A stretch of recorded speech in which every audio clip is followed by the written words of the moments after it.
Hi everyone, welcome back.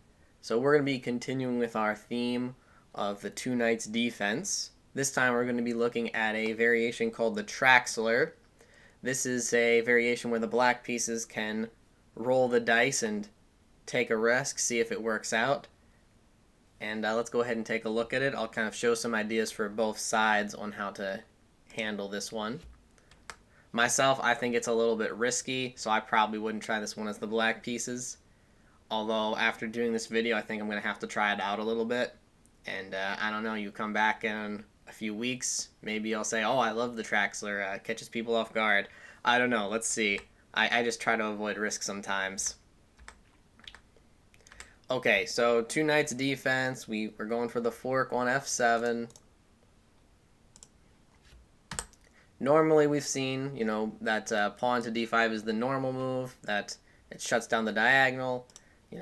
This time the black pieces are just kind of allowing f7 to be attacked, though. So we have two options here. We can take with either the bishop or the knight.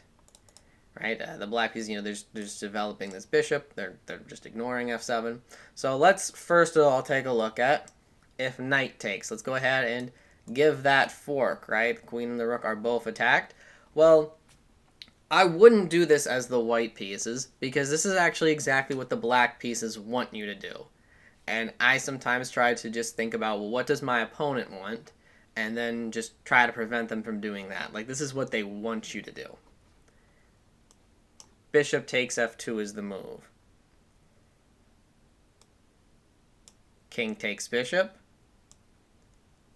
Knight takes e4. And now, this king is very, very dangerously placed. Because let's take a look. Okay, let's say you go back to e1. Queen h4. This is not something that I really want out of the start of my game. I just don't really want this. An alternative is, okay, well, what if I go to g1? Well, okay, also queen h4. And now I'm getting threatened with a mate right from the start, right? And okay, let's see, something like this could happen. Okay, knight goes and attacks the pawn on c2, threatens to trap the rook, and attacks the queen. But the queen has to still make sure that she's stopping that mate from happening. There's a lot of threats you gotta watch out for. And I don't know about you, but I don't want this when I'm playing. So let's go back here. You might say, well, okay, well, let's look at an option like king e3. And to this, we can kind of just say, do you really want your king on e3 on move 7? I don't know about you, but I don't want that happening. I'd really not like my king to be out in the center of the board right at the start of the game. I mean, if it's the end game, well, I guess you could say the king is ready for the end game, then couldn't you? Anyway, let's just go back. So, I wouldn't recommend going in for this. I don't know, you can try it if you'd like to, give it a try, but myself, I would go with this option. If I'm the white pieces, I'd go bishop takes f7 check. Their king is forced to move, right? He's in check. And then I just retreat my bishop back to b3. It's protected by, some pawns here. It's nice and safe.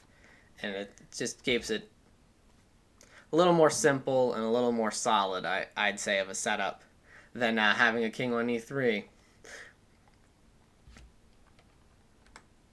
Okay, and then I just lock down my extra pawn, and then I would castle, and I'd just say, okay, I'm going to enjoy a slightly better position.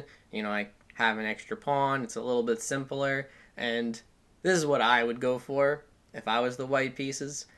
I think it's a little more easier to play like this.